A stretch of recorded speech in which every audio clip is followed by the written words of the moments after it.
Hello friends, நான் USA தமிழன் பேசுகிறேன். இன்றைக்கி ஒரு வித்தியாசமான டாபிக் நம்ம டிஸ்கஸ் பண்ணுவோம்.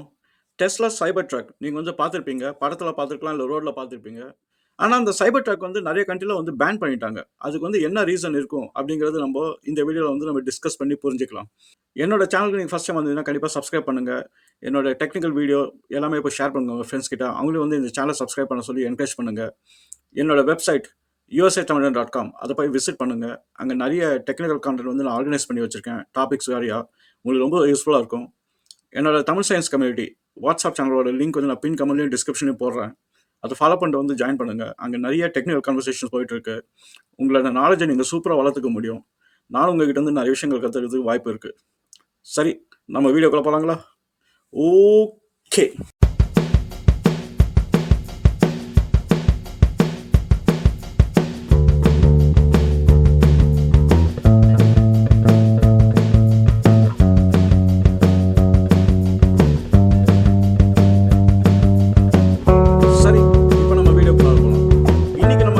டாபிக் நம்ம டெஸ்லா சைபர் ட்ரக் ஏன் நிறைய கண்ட்ரிஸ் பேன் பண்ணிட்டாங்க அப்படிங்கிறது தான் நம்ம இப்போ டிஸ்கஸ் பண்ண போகிறோம். நீங்கள் டெஸ்லா சைபர் ட்ரக்கை நிறைய பார்த்துருப்பீங்க. உங்கள் கண்ட்ரியில் இன்னும் இல்லை அப்படின்னா வரதுக்கு சான்சஸ் இருக்குது, சான்சஸ் இல்லாமலே இருக்குது. ஏன்னா அங்கே இருக்கிற ரெகுலேஷன்ஸ் பொறுத்து தான் அந்த டெஸ்லா சைபர் ட்ரக் உள்ளே இன்ட்ரடியூஸ் பண்ணுவாங்களா அப்படின்னு ஒன்று இருக்குது. ஆனால் யுனைடெட் ஸ்டேட்ஸில் நீங்கள் பரவலாக பார்க்கலாம், சைபர் ட்ரக் அங்கங்கே சுற்றிட்டு இருக்கு. அது பார்க்கறதுக்கு நல்லாவும் இருக்குது. ஒரு மாதிரி ஒரு ஸ்பேஸ் அவுட்லுக் இருக்குது அந்த சைபர் ட்ரக்கு. அதனால் நிறைய ஃபேன்ஸ் இங்கே இருக்காங்க. இந்த டெஸ்லா சைபர் ட்ரக் 2023 நவம்பரில் தான் மார்க்கெட்டுக்கு ரோல் அவுட் ஆயிடுச்சு. அதில் நீங்கள் நிறைய டெமோலாம் பார்த்துருப்பீங்க. இலான் மஸ்க் அதில் ரிஜிடிட்டியை இது மிலிட்ரி ஸ்டைலில் பண்ணியிருக்காங்க. ரொம்ப ப்ரொடெக்ஷனான ஒரு கார் அப்படின்னு. ஸோ இது நல்ல விதமாக தான் ரிசீவ் பண்ணிட்டு இருக்கு பப்ளிக் யுனைடெட் ஸ்டேட்ஸில். ஆனால் அன்ஃபார்ச்சுனேட்லி பார்த்தீங்கன்னா யூரோப்பில் பேன் பண்ணிட்டாங்க, யூகேல பேன் பண்ணிட்டாங்க. இன்னும் சில ஏஷியன் கண்ட்ரீஸில் டெஸ்லா சைபர் ட்ரக் பேன் பண்ணிட்டாங்க. அதுக்கு நிறைய ரீசன்ஸ் இருக்கு. ஆனால் நம்ம 3 ரீசன் நம்ம டிஸ்கஸ் பண்ண போறோம். எதுக்கு அந்த டெஸ்லா சைபர் ட்ரக்கை முக்கியமாக பேன் பண்ணியிருக்காங்க அப்படின்னு. அதை பற்றி நம்ம டீட்டெயில்ஸ் போய் பார்க்கலாம். இப்போ நம்ம ஃபர்ஸ்ட் ரீசன் எடுத்துக்கலாம்.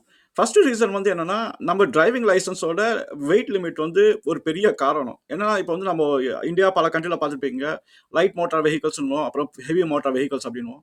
அதுக்கு என்ன அர்த்தம் அப்படின்னா, உங்களோட லைசன்ஸ் கேட்டகரி அந்த லைட் மோட்டார் வெஹிக்கல்ஸ் காரோட வெயிட் லிமிட் இருக்கு.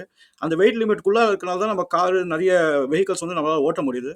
இப்போ டெஸ்லா சைபர் ட்ரக்கோட வெயிட் பார்த்தீங்க அப்படின்னா, உங்களுக்கு ஹியூமன் ஆக்குபென்சி இல்லாமல் இருக்கிற வெயிட் கிட்டத்தட்ட 3000 கிலோகிராம்ஸ் இருக்கு. இப்போ நீங்கள் உள்ள அதில் பேக்கேஜ், லக்கேஜ், நிறைய ஹார்ட்வேர் மெட்டீரியல்லாம் படிங்கன்னா அது ஒரு ட்ரக். அதில் ஃப்ளாட் பெட் இருக்கு. அதனால நீங்கள் நிறைய ஹெவி எக்யூப்மெண்ட் போட முடியும். அதுக்கப்புறம் ஹியூமன் பேசஞ்சர்ஸ் எல்லாத்தையும் நீங்கள் போட்டிங்க அப்படின்னா ஒரு 3500 இல்லை 3700 கிலோகிராம் ஏறிடும். அப்போனா உங்கள் லைசன்ஸ் வேலிட் கிடையாது நிறைய கண்ட்ரியில். அந்த லைசன்ஸ் நீங்கள் வேலிடாக வைக்கணும்னா உங்களோட நீங்கள் ஓட்டுற காரோட கிலோகிராம் கம்மியாக இருக்கணும். அது அந்த லிமிட்குள்ளார இருந்தால் தான் அந்த லைசன்ஸாக வேலிட். அப்படி எக்ஸீட் ஆயிடுச்சு அப்படின்னா நீங்கள் ஹெவி மோட்டார் வெஹிக்கிள் அந்த லைசன்ஸ் நீங்கள் வாங்கணும். அதனால என்னன்னா இது ப்ராக்டிக்கல் கிடையாது. நிறைய கண்ட்ரிஸ் என்னன்னா இப்போ சைபர் ட்ரக் வச்சிருக்கவங்க அந்த வெயிட் லிமிட் பார்டர்ல இருக்கிறதுனால அந்த லைசன்ஸ் யூஸ் பண்ணிட்டு இருக்காங்க. ஆனால் அந்த வெயிட் எப்போ வேணா எக்ஸிட் பண்ணிடலாம். நீங்கள் ஒரு ஹோம் டிப்போ மாதிரி ஒரு ஷாப்ல போயிட்டு நிறைய மெட்டீரியல்லாம் வாங்கி ஃபிளாட் பெட்ல ஏற்றி விட்டீங்கன்னா அது எக்ஸீட் ஆயிடும். அப்போ நீங்கள் ஹெவி வெஹிக்கிள் ஒரு கேட்டகரியில் வந்துடும். இது கண்ட்ரோல் பண்றது கஷ்டம். யார் எம்டிஆ தள்ளிட்டு போறா, யார் வெயிட் எல்லாம் வச்சுட்டு போறாங்க அப்படின்னு. அதனால இது ஒரு முக்கியமான ரீசன். என்னன்னா எல்லா டிரைவரையும் நம்ம சொல்லணும், நீ வேற லைசன்ஸ்க்கு நீ மாற்றி ஆகணும் அப்படின்னு அவங்கள குவாலிஃபிகேஷன் பண்ணி ஆகணும். இது ப்ராக்டிக்கலாக பாசிபிள் கிடையாது நிறைய கண்ட்ரியில். அதனால யூரோப்லாம் என்ன பண்ணிட்டாங்கன்னா இந்த தலைவலியே வேணாம். ஏன்னா அது வெயிட், அதனால எம்டி வெயிட்டே 3000 கிலோகிராம் இருக்கு.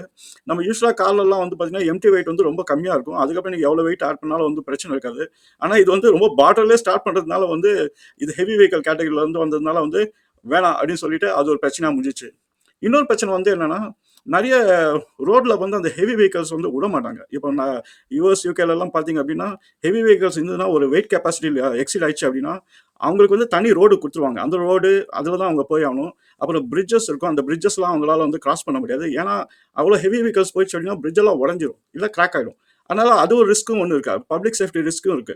இப்போ நம்ம சைபர் ட்ரக்குன்னு நம்ம சொல்லி ட்ரக்குன்ற பேர் வைக்கிறதுனால அது ட்ரக் இல்லாமல் அது ஒரு லாரி கேட்டகரி இல்லை பஸ் கேட்டகரியில் மோஸ்ட்லி விழுந்துது.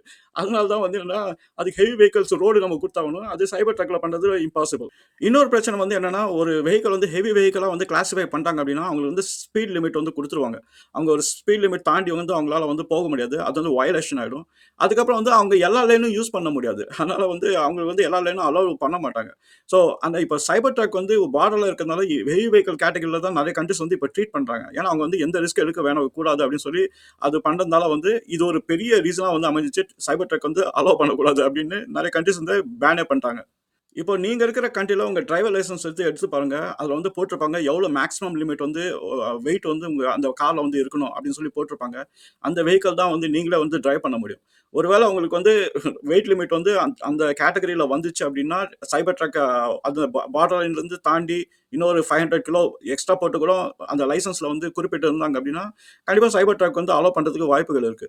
ஆனா நெறைய கண்ட்ரீஸ்ல வந்து அது கிடையாது. ஸோ 3000 கிலோகிராமே வந்து ஒரு மேக்ஸிமம் மாரி வச்சிருக்காங்க. அதனால வந்து சைபர் ட்ரக் வந்து நெறைய கண்ட்ரீஸ்ல அலோவ் பண்றது கொஞ்சம் கஷ்டம் தான். 2வது ரீசன் ஏன் வந்து சைபர் ட்ரக் வந்து பேன் பண்ணாங்கன்னா, சில கண்ட்ரீஸ் வந்து அதனோட டெக்னாலஜினால தான். அதுல என்ன ஒரு டெக்னாலஜி இருக்குன்னா, ஆக்சுவலா அது ஒரு அட்டகாசமான ஒரு டெக்னாலஜி. ஆனா வந்து பிராக்டிகல்க்கு வந்து அது ஒத்து வராது. நம்ம ஏர்பிளேன்லலாம் அது பார்த்திருப்போம். அது வந்து ஃப்ளை பை ஒயர் அப்படின்னு வந்து சொல்லுவோம். அதுக்கு வந்து அர்த்தம் வந்து என்னன்னா, பைலட் வந்து அந்த ஸ்டீரிங் வீல வந்து வச்சிருப்பாரு, அந்த காக்பிட்ல. அவங்க அவங்க வந்து ஏதாவது டர்ன்ஸ் எடுக்கணும் அப்படின்னா, ஆக்சுவலா அவங்க வந்து அந்த பிசிக்கல் பார்ட்ட வந்து அவங்களால வந்து ஆப்பரேட் பண்ண முடியாது. ஏன்னா, அது வந்து ரொம்ப வெயிட்டு. அதனால ஃப்ளை பை ஒயர்ன்ற ஒரு கான்செப்ட்ல தான் அது ரன் ஆயிட்டு இருக்கு. அப்பன்னா என்னன்னா, அந்த இன்ஸ்ட்ரக்ஷன்ஸ் வந்து ஃபுல்லா கம்ப்யூட்டரைஸ்ட் மாடியூலுக்கு வந்து போயிடும். அதுதான் வந்து ஃபுல்லா அந்த ஹைட்ராலிக் சிஸ்டம்ஸ் எல்லாம் அதுதான் வந்து ஆப்பரேட் பண்ணி, நம்ம பைலட் வந்து என்ன ஆக்ஷன் பண்ணுமோ அதுக்கேத்த மாரி அது வந்து டைரக்ஷன் திருப்புது எல்லாம் பண்ணும். இதுதான் வந்து ஏர்பிளேன்ஸ்ல வந்து நடந்துட்டு இருக்கு. அது வந்து நம்ம ஃப்ளை பை ஒயர் அப்படின்னு வந்து சொல்லுவோம். டெஸ்லா சைபர் ட்ரக்ல தான் ஃபர்ஸ்ட் டைம் வந்து ஸ்டீர் பை ஒயர் அப்படின்ற ஒரு கான்செப்ட் வந்து இன்ட்ரோடியூஸ் பண்ணியிருக்காங்க. அப்பன்னா என்னன்னா, உங்க ஸ்டீரிங் வீல் வந்து டம்மி. ஸோ நீங்க வந்து ஸ்டீரிங் வீல திருப்பினாலும், அந்த வீல் வந்து நீங்க திருப்ப மாட்டீங்க. அது அந்த இன்ஸ்ட்ரக்ஷன்ஸ் வந்து ஒரு கம்ப்யூட்டர் சிஸ்டம் வந்து போயிடும். அந்த கம்ப்யூட்டர் தான் வந்து கரெக்ட்டா வந்து ஒரு மோட்டர ஆன் பண்ணி, அது வந்து நம்ம ஹைட்ராலிக்ஸ் மாரி அந்த வீல வந்து திருப்பும். ஸோ இப்போ இதுல வந்து டெக்னாலஜி வந்து நல்லா தான் இருக்கு. ஆனா பிராக்டிகலா நீங்க பார்த்தீங்க அப்படின்னா, நம்ம ரோட்ல ஓடும்போது இது வந்து ரொம்ப சென்சிட்டிவான சிஸ்டம். நீங்க வந்து நம்ம ஏதாவது ஃபுல்லா வந்து டர்ன் பண்ணணும்னா, நம்ம நீங்க பார்த்திருப்பீங்க ஸ்டீரிங் வந்து ஒரு 2 ரவுண்ட் அடிப்பாங்க. 2 ரவுண்ட் அடிச்சு தான் வந்து ஃபுல்லா வந்து டர்ன் பண்ணுவாங்க. ஆனா, டெஸ்லா சைபர் ட்ரக்ல வந்து உங்களுக்கு லெஃப்ட்ல வந்து 90 டிகிரி, ரைட்ல வந்து 90 டிகிரி வரைக்கும் தான் அது மேக்ஸிமம் வந்து அலோவ்ட். அப்பன்னா உங்களுக்கு 90 டிகிரிலயே வந்து உங்களால அவ்ளோ டர்ன்ஸ் வந்து அச்சீவ் பண்ண முடியும். ஏன்னா, அது வந்து ஸ்டீர் பை ஒயர். ஸோ நீங்க வந்து கொஞ்சம் சேஞ்சஸ் வந்து குடுத்தாலே வந்து அந்த ஸ்டீரிங் பை ஒயர்ல இருக்கிறதுனால வந்து கம்ப்யூட்டர் வந்து சென்ஸ் பண்ணி எவ்வளோ உங்களுக்கு வந்து டர்ன் பண்ணணும் அப்படிங்கிறது அது கால்குலேட் பண்ணி டர்ன் பண்ணிரும். இது ஏன் பிரச்சனையா இருக்கு அப்டின்னா, எல்லா கண்ட்ரீஸ்லயும் வந்து மெக்கானிக்கல் பார்ட் தான் வந்து இருக்கும் ஸ்டீரிங் சிஸ்டம்ல. நீங்க ஸ்டீர் பண்ற அந்த ஸ்டீரிங் சிஸ்டம் வந்து ஃபுல்லி அந்த ஆக்ஸல் வரைக்கும் வந்து கனெக்ட் பண்ணி, உங்களால வந்து ஃபீல் பண்ண முடியும். அந்த வெஹிக்கிள் வந்து எப்படி டர்ன் ஆகுதா இல்லையான்னு. ஆனா சைபர் ட்ரக்ல வந்து உங்களால ஃபீல் பண்ண முடியாது. ஏன்னா நீங்க ஒரு கெஸ்ட்ல தான் வந்து சரி கொஞ்சம் இன்கிரிமெண்டலா குடுத்தா இவ்வளோ டர்ன் ஆகும் அப்படிங்கிறது தான் வந்து நீங்க வந்து கெஸ் பண்ணி தான் பண்ணணும். அதுக்கு தான் வந்து அந்த டேஷ்போர்ட் அந்த டிஸ்ப்ளேலாம் வச்சிருக்காங்க. இது வந்து பிராக்டிகலா வந்து நம்ம ஒரு புது லேர்னிங் கர்வ். இன்னொன்னு வந்து என்னன்னா, இது வந்து நீங்க வந்து சைபர் ட்ரக் ஓட்டிட்டு இன்னொரு காருக்கு நீங்க மாறுனீங்க அப்டின்னா, நீங்க மறுபடியும் ஹேபிட்ட வந்து சேஞ்ச் பண்ணணும். ஸோ இது வந்து பெரிய ரிஸ்க். ஆனா வந்து என்ன யுகே, யூரோப் மத்த கண்ட்ரீஸ்லாம் என்ன பண்ணாங்க அப்டின்னா, இந்த சிஸ்டமே வேலைக்கு ஆகாது அப்டி சொல்லி அவங்க வந்து பேன் பண்ணிட்டாங்க. அவங்களோட ரெகுலேஷன்ஸோட பிரகாரம் வந்து என்னன்னா, மெக்கானிக்கல் பார்ட்டா இருந்தா ஃபெயிலியர் சான்ஸ் வந்து கம்மி. அந்த ஃப்ளை பை ஒயர் இல்ல ஸ்டீர் பை ஒயர் இருந்தது அப்டின்னா, ஏதாவது ஒரு கம்ப்யூட்டர் சிஸ்டம் ஃபெயில் ஆயிடுச்சு அப்டின்னா, வீல் வந்து சுத்தாது. அவ்வளோதான் அவங்களால ஸ்டீர் பண்ண முடியாது. அப்டியே உட்காந்துரும். ஆனா சைபர் ட்ரக் சைடுல வந்து என்ன சொல்றாங்கன்னா, அவங்க வந்து நெறைய ரிடண்டன்சி வச்சிருக்காங்க. ஏர்பிளேன்லயும் வந்து நெறைய ரிடண்டன்சி இருக்கும். அப்பன்னா ஒரு சிஸ்டம் ஃபெயில் ஆனா, இன்னொரு சிஸ்டம் வந்து அத பேக்கப் மாரி யூஸ் பண்ணுவாங்க. சைபர் ட்ரக்ல வந்து உங்களுக்கு 3 ரிடண்டன்சி இருக்கு. 1 ஃபெயில் ஆனா 2வது சிஸ்டம், அது ஃபெயில் ஆனா 3வது சிஸ்டம் அப்படின்னு. ஆனா ஃபெயிலியர் சான்சஸ் வந்து ரொம்ப கம்மியா தான் இருக்கு. அட் த சேம் டைம் வந்து ரெகுலேஷன்ஸ் வந்து உங்களுக்கு மெக்கானிக்கல் பார்ட் இல்லாதனால வந்து, அது வந்து பப்ளிக் வந்து அலோவ் பண்ண மாட்டேங்கிறாங்க. ஏன்னா அதுக்கு வந்து ஒரு அட்வான்ஸ் ட்ரெய்னிங் வேணும். ரெகுலரா பார்த்தீங்கன்னா, உங்க டிரைவிங் ஆஃபீஸ்ல வந்து அந்த அட்வான்ஸ் ட்ரெய்னிங்லாம் குடுக்க மாட்டாங்க. ஏதோ ஒரு பழைய வண்டியில நீங்க ஓட்டி பழகிட்டு, உடனே போயிட்டு நீங்க வந்து ஒரு அட்வான்ஸ்டான வெஹிக்கிள்ல உட்காந்துட்டீங்க அப்படின்னா, ஆக்சிடென்ட்ஸ் வந்து நெறைய நடக்கும். அதனால தான் வந்து என்ன பண்ணாங்க, நெறைய கண்ட்ரீஸ் வந்து அது வந்து அலோவ் பண்ண மாட்டாங்க. இது வந்து டிசைன் ஃப்ளா அப்படின்னு சொல்லி பேனே பண்ட்டாங்க. 3வது ரீசன் வந்து என்ன அப்படின்னா, அது வந்து ஒரு சேஃப்டி இஷ்யூனால வந்து பேன் பண்ணிட்டாங்க. இப்ப டெஸ்லா சைபர் ட்ரக் பார்த்தீங்கன்னா, அதுல மெட்டீரியலே வந்து டிஃபரெண்ட்டா இருக்கும். அது வந்து நம்ம எக்ஸோஸ்கெலிட்டன் அப்படின்னு வந்து சொல்லுவோம். அப்பன்னா வெளியில இருக்கிற அந்த மெட்டீரியல் ஃபுல்லா வந்து ஒரு ஸ்டெயின்லெஸ் ஸ்டீல். ஆனா இது வந்து ஒரு ஸ்பெஷலான ஒரு ஸ்டெயின்லெஸ் ஸ்டீல். நம்ம ரெகுலரா பார்க்குற அந்த கார்லலாம் பார்த்தீங்க அப்படின்னா, அது வந்து ஹாட் ரோல்டு ஸ்டெயின்லெஸ் ஸ்டீல் அப்படின்னு வந்து சொல்லுவோம். அப்பன்னா ஹை டெம்பரேச்சருக்கு வந்து அத ஹீட் பண்ணிட்டு, அந்த ஸ்டீல வந்து ரோல் பண்ணுவாங்க ஃபேக்ட்ரில. ரோல் பண்ணி அதுக்கப்புறம் வந்து கூல் பண்ணுவாங்க. ஆனா டெஸ்லா சைபர் ட்ரக்ல இருக்கிற அந்த ஸ்டீல் வந்து என்னன்னா கோல்ட் ரோல். அதனால ரூம் டெம்பரேச்சர்ல வந்து அது வந்து ரோல் பண்ணியிருக்காங்க. அவங்க ஹையர் டெம்பரேச்சர் தான் ஹீட் பண்ணுவாங்க. ஆனா கம்மியான டெம்பரேச்சர்ல வந்து அத ரோல் பண்ணுவாங்க. அதாவது நம்ம என்ன சொல்றோம் அப்படின்னா, கோல்ட் ரோல் ஸ்டீல் அப்படின்னு சொல்லுவோம். ஏன் அத பண்றாங்க அப்படின்னா, அதுக்கு வந்து ஸ்ட்ரென்த் ஜாஸ்தி. கோல்டா வந்து நம்ம வந்து ரோல் பண்ணும்போது. ஆனா செலவும் ஜாஸ்தி. ஹாட் ரோல் பண்ணும்போது ஸ்ட்ரென்த் கொஞ்சம் கம்மியா இருக்கும். ஆனா அதுக்கு வந்து செலவும் கம்மி. அதனால தான் வந்து அது வந்து பிரிஃபர் பண்றாங்க ஸ்டீல் மேனுஃபேக்சரர்ஸ் எல்லாம். இந்த கோல்ட் ரோல் ஸ்டீல்ல வந்து ஒரே ஒரு டிராபேக் இருக்கு. அது என்ன டிராபேக் அப்டின்னா, உங்களுக்கு வந்து அந்த ஃப்ளெக்ஸிபிலிட்டி வந்து போயிடும். இப்ப ஹாட் ரோல் ஸ்டீல்ல வந்து ரொம்ப ஃப்ளெக்சிபிளா வந்து அந்த கார்னர்ஸ் எல்லாம் மடக்க முடியும். ஆனா கோல்ட் ரோல் ஸ்டீல்ல வந்து மடக்க முடியாது. அதனால தான் நீங்க சைபர் ட்ரக்ல பார்த்தீங்கன்னா, அது வந்து எல்லாமே ஒரு ஸ்கொயர் மாரி இருக்கும். பார்த்தீங்கன்னா, ஷார்ப் எட்ஜஸ்ல வந்து முடியும். எல்லாமே வந்து நல்ல ஒரு ரெக்டாங்கிள் மாரி நீங்க வந்து போட்டுறலாம். எங்க போட்டாலும் அந்த கார்னர்ஸ் வந்து ரொம்ப ஷார்ப்பா இருக்கும். ஆனா நீங்க வந்து ஹாட் ரோல் ஸ்டீல்ல பார்த்தீங்க அப்டின்னா, இந்த கார்னர்ஸ் வந்து பார்த்தீங்கன்னா, ஃபுல்லா வந்து ஷார்ப்பா இருக்காது. உங்களுக்கு எல்லாமே வந்து ஸ்மூத்தான கார்னர்ஸா வந்து இருக்கும். ஸோ அது ஒரு அட்வான்டேஜ் ஹாட் ரோல் ஸ்டீல்ல. இதனால என்ன பிரச்சனை அப்டின்னா 2 விஷயங்கள். ஒண்ணு வந்து இந்த கார்னர்ஸ் எல்லாம் வந்து ஷார்ப் எட்ஜஸா இருக்கிறதுனால, அவங்க யார் மேலயா போய் இடிச்சுட்டாங்க, பெடஸ்ட்ரியன் மேல போய் இடிச்சுட்டாங்க அப்டின்ற சிச்சுவேஷன் வச்சுக்கலாம்.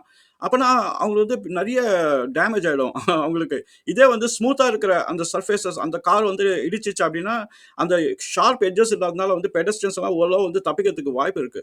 இதே வந்து உங்களுக்கு அந்த சைபர் ட்ரக் நீங்க பார்த்தீங்கன்னா, ஃபுல்லா வந்து ஷார்ப் எட்ஜஸ். அது உயிர் பிழைக்கிறதுக்கு சான்ஸ் இருந்தாலும் அந்த ஷார்ப் எட்ஜ் வந்து அடிஷனலா வந்து கொன்றும். ஸோ அது ஒரு விஷயம் வந்து அது அது வந்து ஃபேக்டோ. அதனால தான் வந்து கார்ஸ்ல நீங்க பார்த்தீங்கன்னா, எதுவுமே வந்து ஷார்ப் எட்ஜா இருக்காது. எல்லாமே வந்து ஸ்மூத் கார்னர்ஸா இருக்கும். ஸோ அது ஒரு பிரச்சனை. அதுக்கு ரீசன் வந்து என்னன்னா, இந்த கோல்ட் ரோல் ஸ்டீல் வந்து அவ்வளோ ஃப்ளெக்சிபிலிட்டி கிடையாது. அதனால வேற வழி இல்லாம வந்து அவங்க வந்து அந்த ஷார்ப் எட்ஜஸ் வைக்க வேண்டியதா போயிடுச்சு. இன்னொரு ரீசன் வந்து என்னன்னா, இந்த கோல்ட் ரோல் ஸ்டீல் வந்து ரொம்ப ஹார்டான மெட்டீரியல் இருக்கிறதுனால 2 கார் வந்து கொலாய்ட் ஆகுது அப்படின்னு வச்சுக்கலாம். அப்போ இந்த சைபர் டெக்ல இருக்கிறவங்க வந்து தப்பிச்சிருவாங்க. ஆனா டேமேஜ் வந்து இந்த காருக்கு வந்து நெறைய நடந்துரும். இப்ப வந்து யூசுவலா வந்து சினாரியோ வந்து எப்படின்னா, 2 கார் வந்து மோதும்போது ஆல்மோஸ்ட் ஈக்குவல் வெயிட்ல இருக்கிற காருக்கு வந்து மோதும்போது 50 வந்து அதுக்கு வந்து ஒரு இம்பாக்ட் இருக்கிற மாரி வந்து பார்த்துப்பாங்க. இதே வந்து ஒரு லாரியும் ஒரு காரும் மோதிச்சு அப்படின்னா, நமக்கு நல்லாவே தெரியும் கார் தான் வந்து காலியாகும் அப்படின்னு. இப்போ சைபர் ட்ரக் வந்து நம்ம வந்து ஒரு கார் அப்படின்னு நம்ம கால் பண்ணி, நம்ம வந்து ஆப்போசிட்ல இருக்கிற கார் வந்து எல்லாமே டேமேஜ் ஆயிடுச்சுன்னு வச்சுக்கங்களேன், அப்பனா வந்து அது வந்து சரியான சிச்சுவேஷன் கிடையாது. அதனால தான் வந்து சைபர் ட்ரக்க வந்து நம்ம ஹெவி வெஹிக்கிளா கிளாசிஃபை பண்ணிட்டோம் அப்படின்னா, அப்போ வந்து அந்த இம்பேலன்ஸ் வந்து கரெக்ட்டா இருக்கும். ஆனா சைபர் ட்ரக்க வந்து நம்ம வந்து கார் கேட்டகரில கொண்டாந்துட்டு, மோதும்போது ஒரு காருக்கு தான் வந்து 90% டேமேஜ் ஆகுது. இந்த சைபர் ட்ரக் வந்து ஒண்ணும் ஆகல அப்படின்னா, அது வந்து கரெக்ட்டா வராதுன்னு சொல்லி நெறைய கண்ட்ரீஸ் வந்து என்ன பண்ணாங்க அப்படின்னா, அத வந்து பேன் பண்ணிட்டாங்க. ஸோ இது வந்து ஒரு மேஜர் டிசைன் ஃப்ளா. என்னன்னா அந்த ஷார்ப் எட்ஜஸ் இருக்கக்கூடாது அப்படிங்கிறது, அது வந்து ஸ்ட்ரிக்ட்டாவே வந்து அத எடுத்தே ஆகணும் அப்படின்ட்டாங்க. அதனால அந்த மாரி எட்ஜஸ் இருக்கிற வரைக்கும் வந்து சில கண்ட்ரீஸ் வந்து அலோவே பண்ண மாட்டாங்க சைபர் ட்ரக்க. நீங்க கேட்கலாம். இவ்ளோ பிரச்சனை இருக்கு. அப்புறம் யுஎஸ்ல மட்டும் எப்படி சூப்பரா அலோவ் பண்ணியிருக்காங்க. இன்னும் சில கண்ட்ரில அலோவ் பண்ணியிருக்காங்களா அப்படின்னு. அங்க இருக்கிற ரெகுலேஷன்ஸ் வந்து அப்படி இருக்கு. இப்ப யுஎஸ்ல பார்த்தீங்கன்னா, ரோட் சிஸ்டம்ஸ் வந்து வேற. அதுக்கப்புறம் வந்து கன்ஜெஷன் வந்து வேற மாரியான ஒரு விஷயங்கள். அப்புறம் பாப்புலேஷன்னும் ஒரு விஷயம் இருக்கு. இந்த மாரி நெறைய ஃபேக்டர்ஸ் வந்து இங்க வந்து இன்ஃப்ளூயன்ஸ் பண்ணுது.